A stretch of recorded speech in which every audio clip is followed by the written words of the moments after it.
Bapak Ibu saudara-saudari sekalian yang berbahagia, ketika Bapak Ibu saudara sekalian pergi ke wihara, mendengarkan Dhammadesana, atau mungkin mendengarkan Dhammadesana secara online, ada beberapa hal yang perlu diperhatikan. Ada beberapa sikap yang perlu dikembangkan ketika mendengarkan Dhammadesana. Dalam sebuah sutta di Anguttara Nikaya, persisnya di Pancaka Nipata, di kelompok 5, Sang Buddha menyinggung mengenai beberapa sikap yang perlu dikembangkan ketika mendengarkan uraian Dhamma. Yang pertama adalah nakatang pariboti, tidak meremehkan atau menyepelekan isi khotbah yang disampaikan oleh si pembabar Dhamma. Meskipun itu mungkin yang disampaikan adalah berkenaan dengan kehidupan sehari-hari yang sangat sederhana, meskipun itu sangat simpel bagi Bapak Ibu Saudara sekalian, tetap Bapak Ibu Saudara sekalian harus menghargai isi khotbah yang disampaikan oleh si pembabar Dhamma. Karena apa yang disampaikan oleh si pembabar Dhamma itu adalah khotbah, yaitu ajaran Sang Buddha. Dhamma ajaran Sang Buddha. Jadi ketika kita memperhatikan isi khotbah yang disampaikan oleh si pembabar Dhamma, maka pada saat itu pula sesungguhnya kita menghormati Dhamma. Maka jangan pernah meremehkan, sekalipun itu mungkin terlihat atau terkesan sederhana, tapi jangan pernah meremehkan isi khotbah yang disampaikan oleh si pembabar Dhamma. Itu yang pertama yang perlu diketahui. Kemudian yang kedua adalah nakatikang pariboti. Jangan meremehkan si pembabar Dhamma. Mungkin Bapak Ibu Saudara sekalian beranggapan lebih pintar, lebih tua, lebih berpengalaman daripada orang yang sedang menyampaikan Dhamma. Atau mungkin orang yang menyampaikan Dhamma ini baru anak kemarin sore, yang istilahnya adalah orang yang masih baru.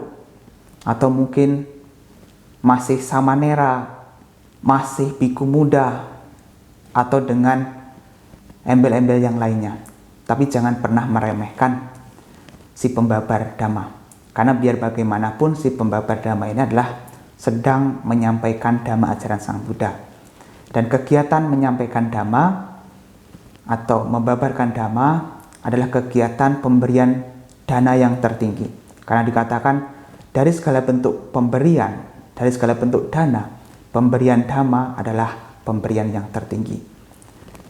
Jadi jangan pernah meremehkan si pembabar Dhamma.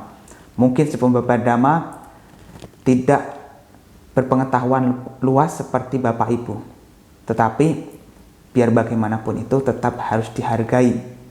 Mungkin si pembabar Dhamma tidak memiliki keterampilan yang luar biasa ketika membabarkan Dhamma, tetapi tetap harus dihargai apa yang disampaikan dan menghargai pembabar Dhamma. Itu adalah hal kedua yang perlu diperhatikan.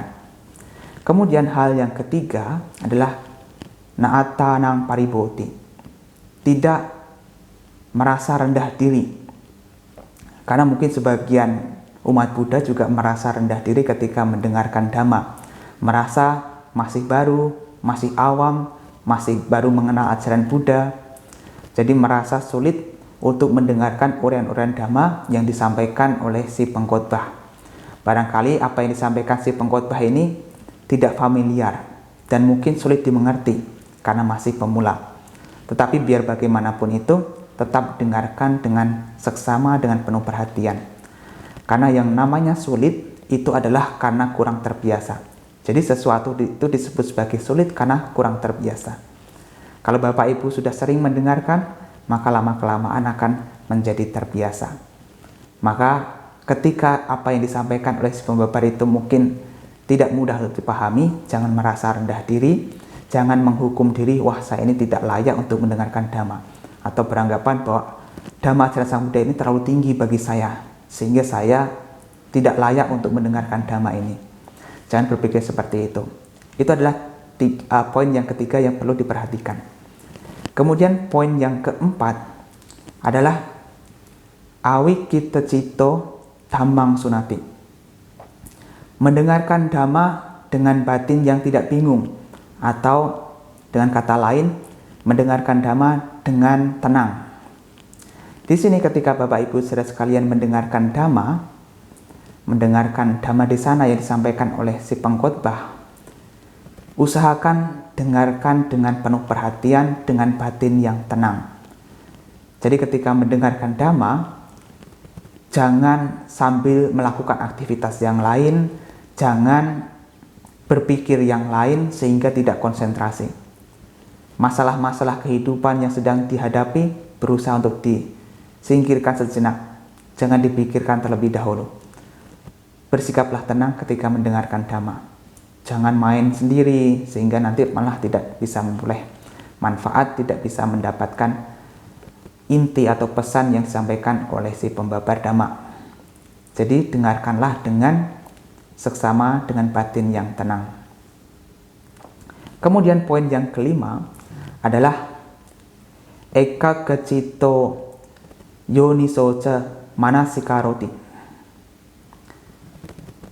Jadi mendengarkan dengan seksama, dengan perhatian, dengan penuh pertimbangan.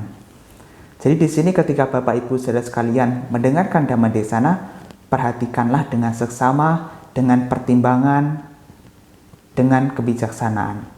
Yang artinya ketika Bapak Ibu saudara sekalian mendengarkan Dhamma, bukan hanya mendengarkan tetapi juga dengan pertimbangan-pertimbangan.